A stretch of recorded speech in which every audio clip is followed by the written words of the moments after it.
Hello, and a very warm, very gentle welcome to this quiet space.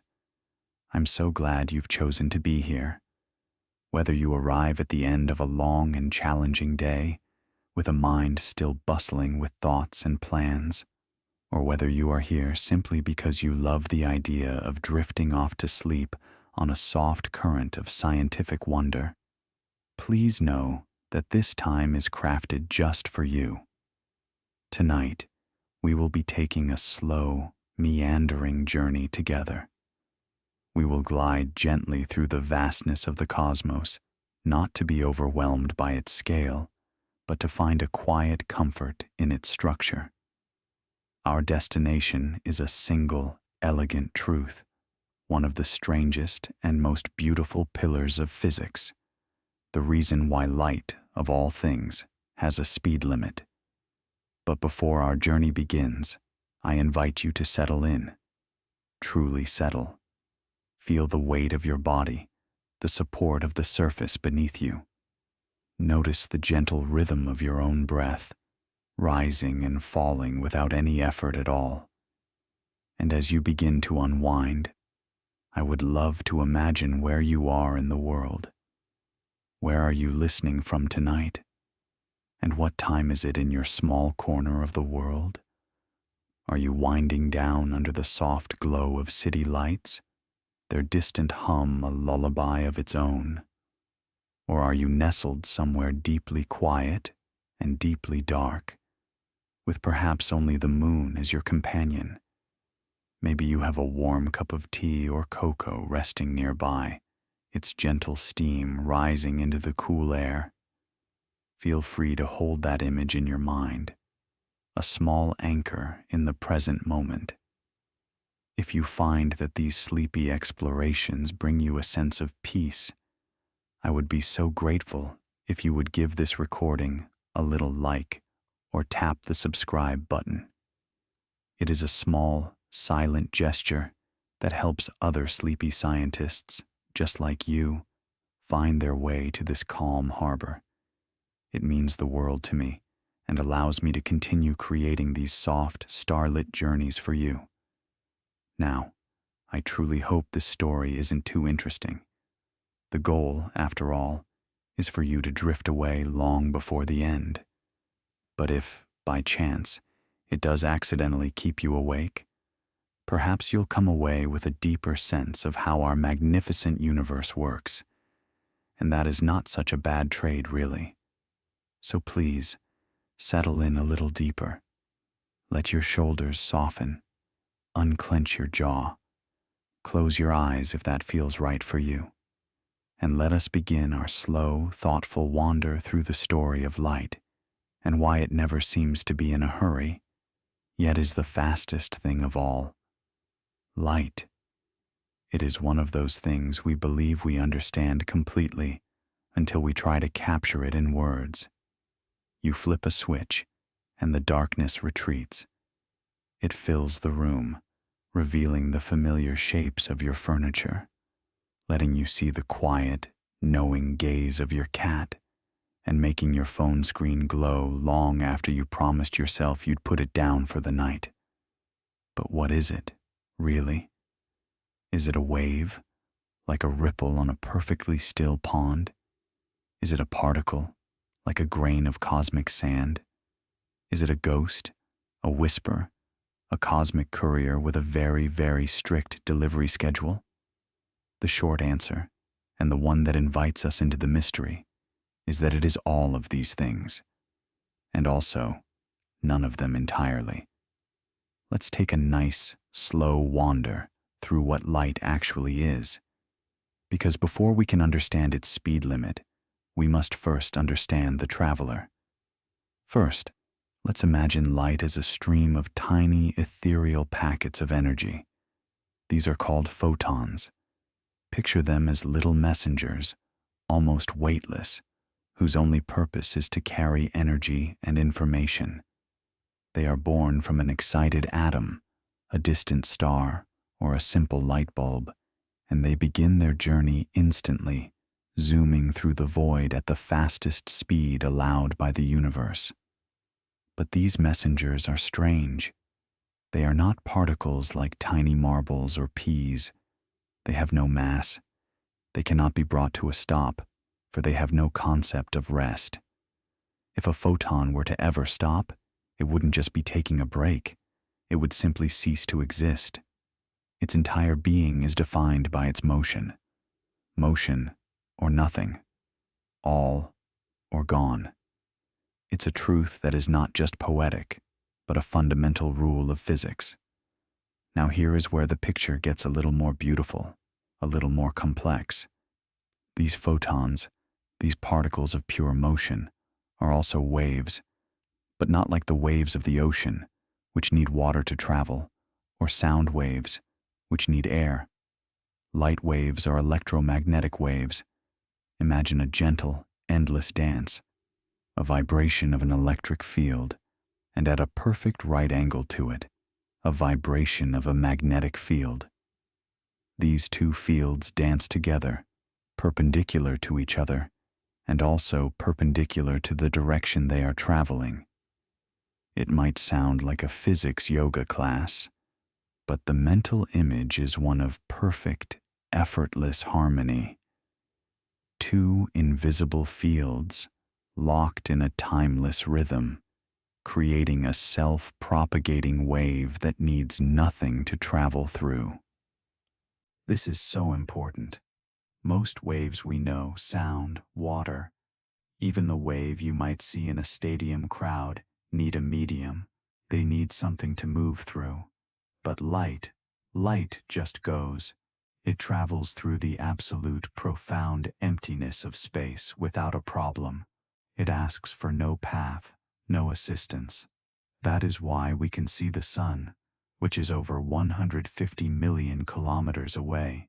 Its light has traveled across that vast, silent, empty expanse to reach us, without a single rest stop, just to warm your face on a sunny afternoon. And this light doesn't just come in one flavor. The light we see with our eyes, what we call visible light, is only a tiny, tiny sliver of the full reality.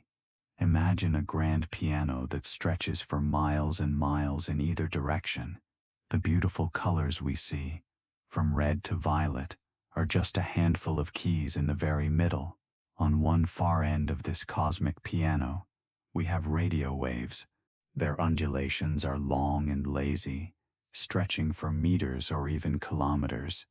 They carry our broadcasts, our music, the whispers of distant pulsars. A little closer in, we find microwaves, the very same that gently warm our food.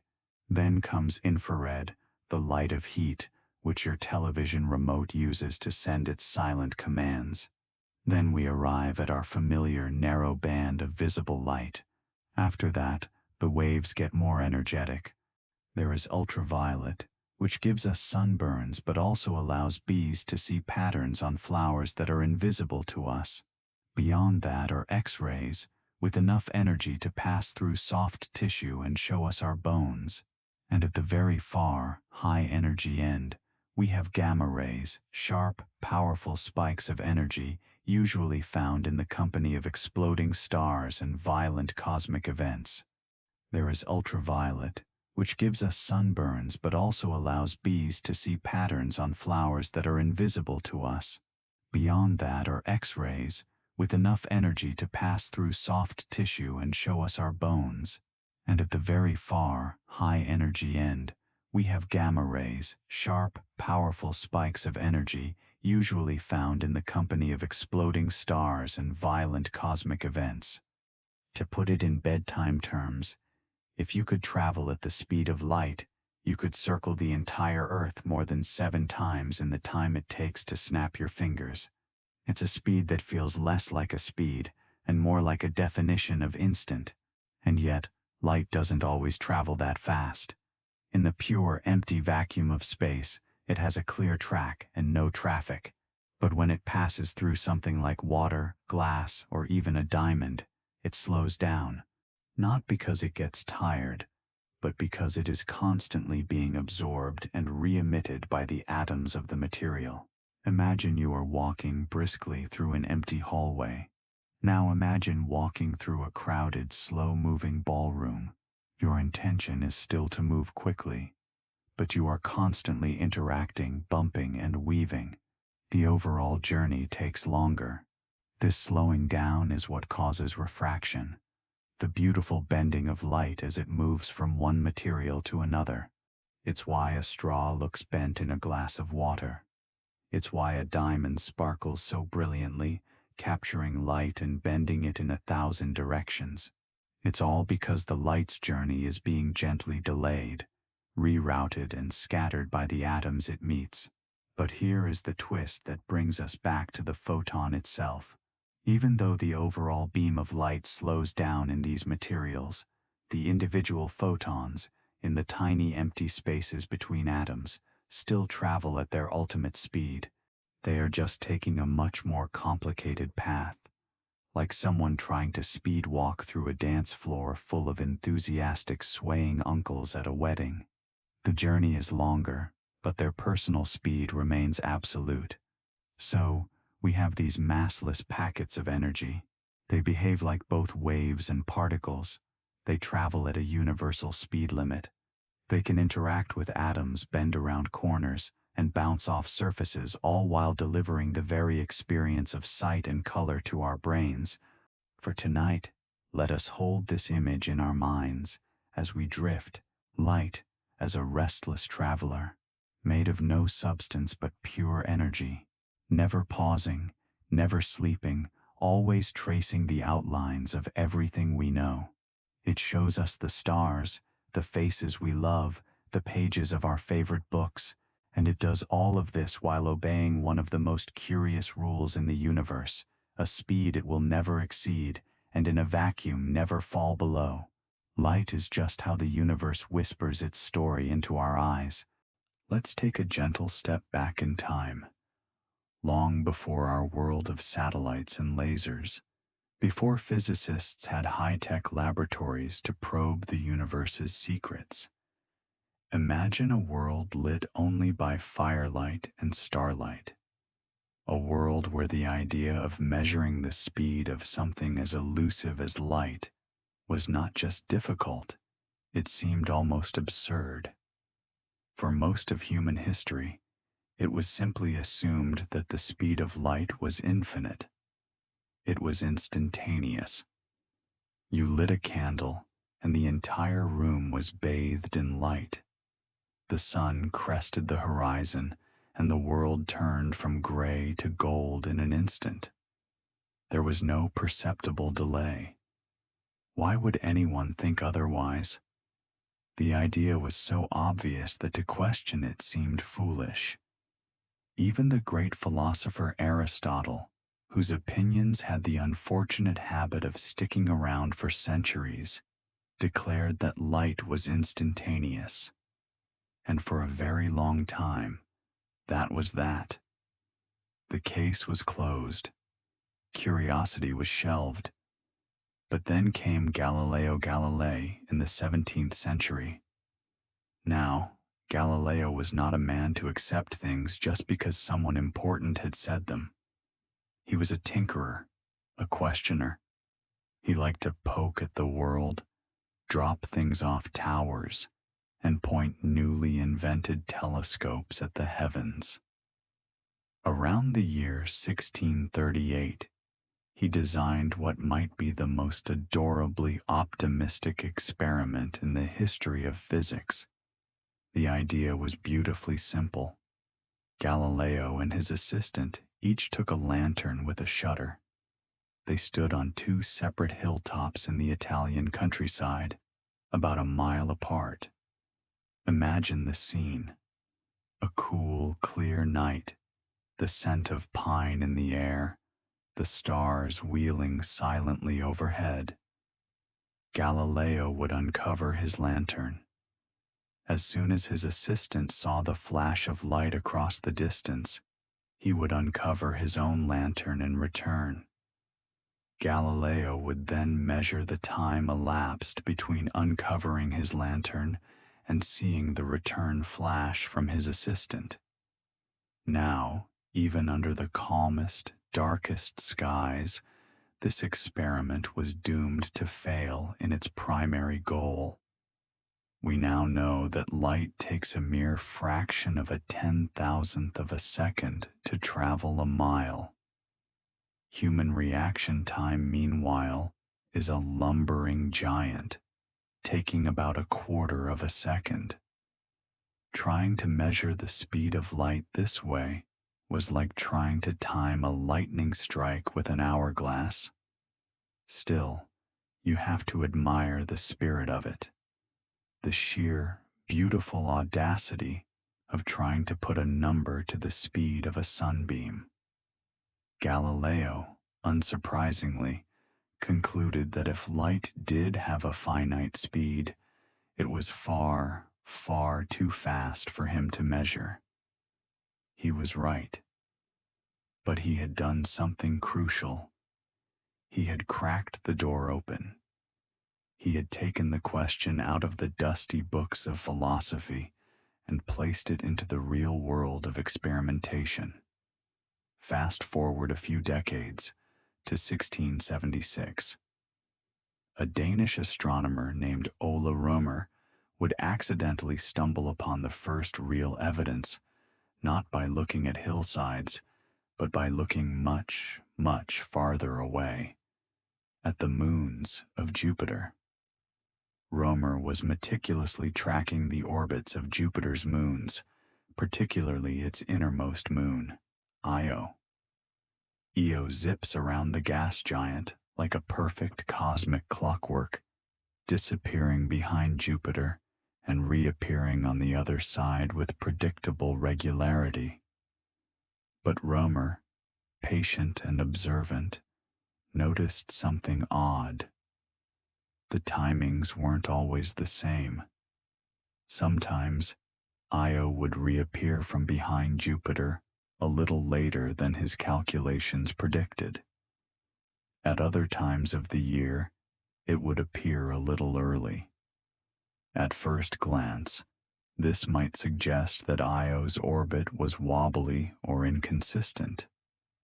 But Rømer had a moment of brilliant insight. What if it wasn't Io that was being inconsistent? What if it was us? He realized that the delay he was seeing was caused by the changing distance between Earth and Jupiter. As Earth moved in its own orbit, it was sometimes moving away from Jupiter and sometimes moving towards it. When Earth was on the far side of its orbit from Jupiter, the light from Io had a longer journey to reach his telescope. When Earth was closer, the journey was shorter.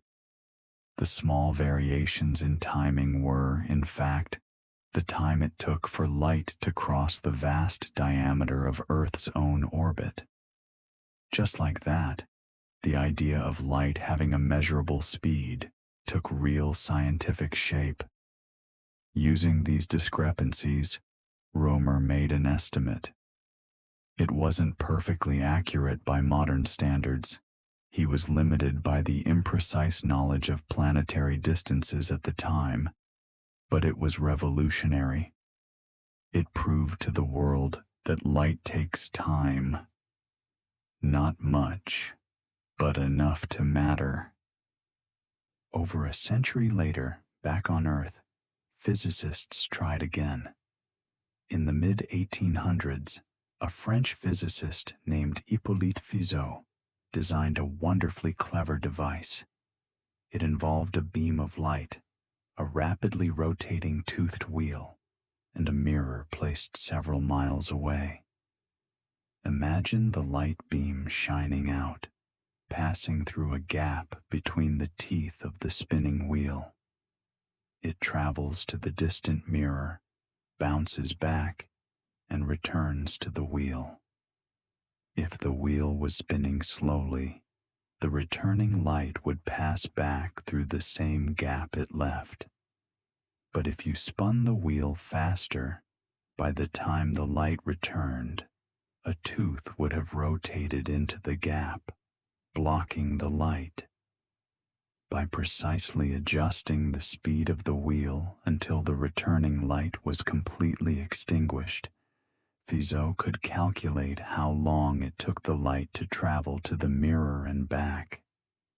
His calculation was remarkably close to the modern value, a testament to pure mechanical ingenuity. Later still, another scientist, Léon Foucault, refined this method using rotating mirrors instead of a toothed wheel, achieving even greater precision. He even managed to show that light travels slower in water than in air, a critical piece of the puzzle. But perhaps the most iconic name in this grand pursuit is Albert Michelson.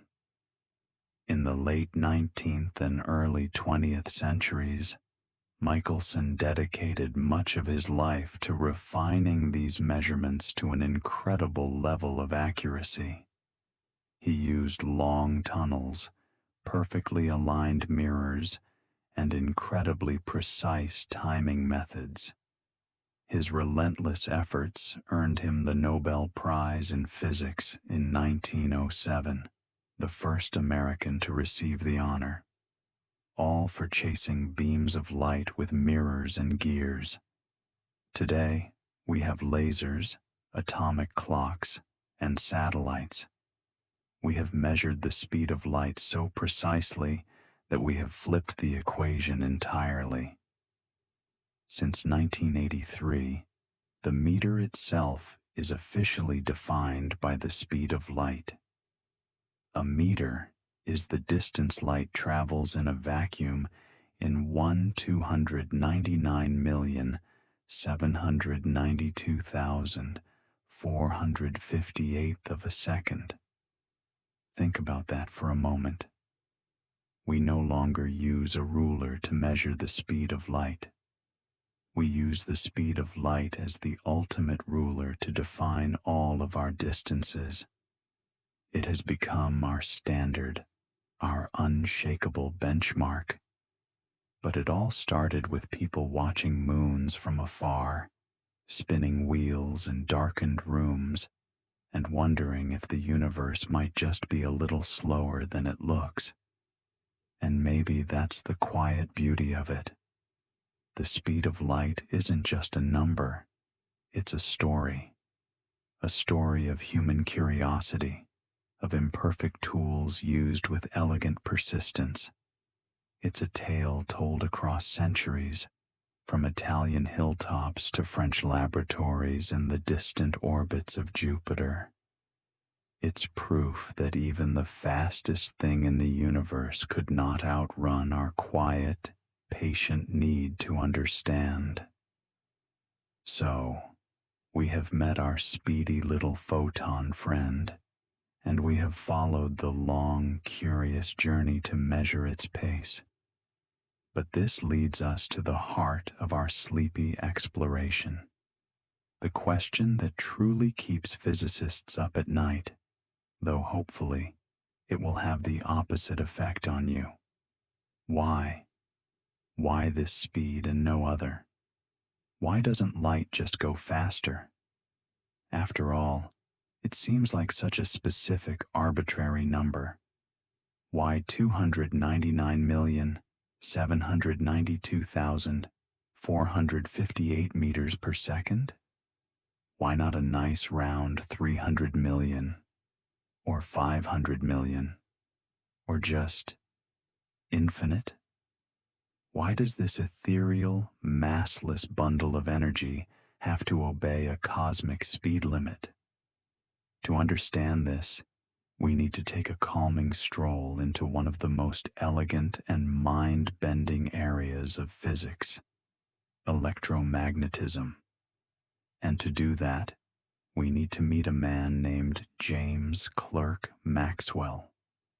In the 1860s, Maxwell, a Scottish scientist, took everything that was known about electricity and magnetism at the time, all the scattered discoveries about currents, magnets, and static charges, and unified them into four breathtakingly beautiful mathematical equations.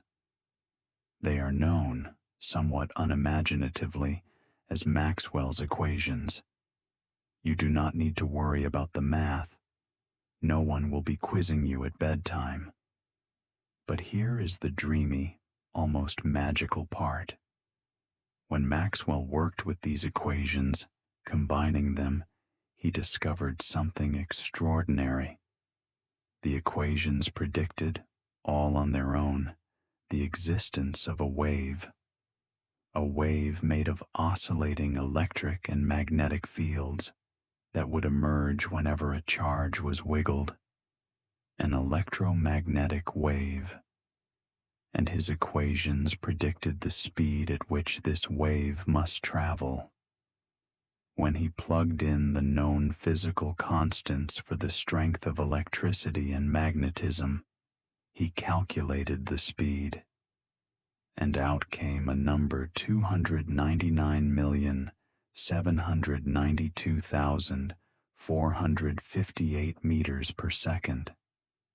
Maxwell was stunned. He had found a fundamental speed, buried deep within the very laws that govern electricity and magnetism. And the most incredible part?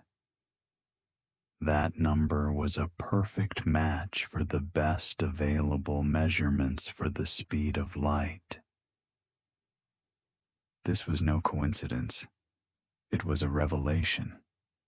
Light, Maxwell realized, was an electromagnetic wave, a self-propagating ripple of electric and magnetic energy, zooming through the void at a speed dictated not by chance, but by the very structure of the universe itself. Let that thought sink in gently. The speed of light is not a habit. It's not an arbitrary choice. It is a consequence. It is baked into the very equations that govern the fabric of reality. It's not like the universe spun a dial and randomly landed on that number. It's more like the universe must work this way.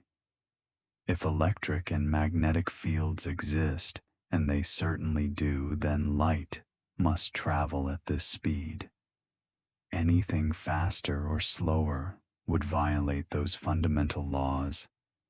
But this only deepens the mystery. Why can't anything with mass, like a spaceship or an astronaut, be pushed to go faster than that? In our everyday lives, speed feels optional. If a car is going 100 kilometers per hour, you can press the accelerator and go 110. But with light, there is no accelerator. There is no upgrade. There is only a hard, immovable stop. To find out why, we need to call in someone you've probably heard of. A gentle-faced man with wild hair and a profound insight into the nature of reality. Albert Einstein. In 1905, with his special theory of relativity, Einstein changed everything. And at the heart of his theory were two simple-sounding postulates. The second one is our focus. The speed of light in a vacuum is the same for all observers, no matter how fast they are moving. This might sound tame, but it is absolutely, fundamentally bizarre. Let's imagine you are on a spaceship, drifting peacefully. You turn on a flashlight. The light zooms away from you at the speed of light. Now, imagine a friend is flying past you in another spaceship at 90% of the speed of light. Common sense would suggest that your friend would see the flashlight beam moving at 190% the speed of light. Their speed plus the light's speed. But that's not what happens. Both you, floating still, and your friend, rushing past, will measure the speed of that very same beam of light as exactly the same. 299,792,458 meters per second. Not a hair more, not a flicker less. To make this impossible fact true, reality itself has to bend. Time has to slow down. Distances have to shrink. The universe literally changes the way it ticks and the way it measures, just to ensure that no one, no matter how fast they are going, ever catches light speeding. And if you, a brave astronaut, tried to accelerate all the way to the speed of light, you would run into a fundamental wall. As you go faster and faster, your mass begins to increase. Not in the sense of eating too many cookies, but in the sense that you require more and more energy to gain even a little more speed. As you get closer and closer to the speed of light, your mass approaches infinity. And to accelerate an infinite mass, you would need an infinite amount of energy. Infinite energy is a rather tall order, even for the most ambitious traveler. And so, no matter how hard you push, you can get closer and closer, but you can never, ever reach it. You can chase the light, but you will never catch it. This is why the speed of light isn't just the speed of a photon. It is the cosmic speed limit. It is the absolute upper bound on how fast any information, any energy, or anything with mass can travel through the universe. It is a barrier, a boundary, a fundamental law of space-time itself. And here is a final, peaceful thought for this part of our journey. If this limit didn't exist, if you could send information faster than light, then the very idea of cause and effect would crumble. You could theoretically see an effect before its cause. The universe would become a chaotic jumble of paradoxes. Instead, the universe protects us from that kind of nonsense with this beautiful, elegant speed cap. It keeps things ordered, predictable, calm. No matter what else changes, the speed of light stays the same. So the next time you see a sunbeam slanting through your window, or the distant twinkle of a star, remember that beam of light is not just traveling fast. It is traveling at the only speed it can, following a rule written into the very bones of reality. A limit, yes, but a limit that gives the universe its structure, its stability, and its profound, quiet beauty.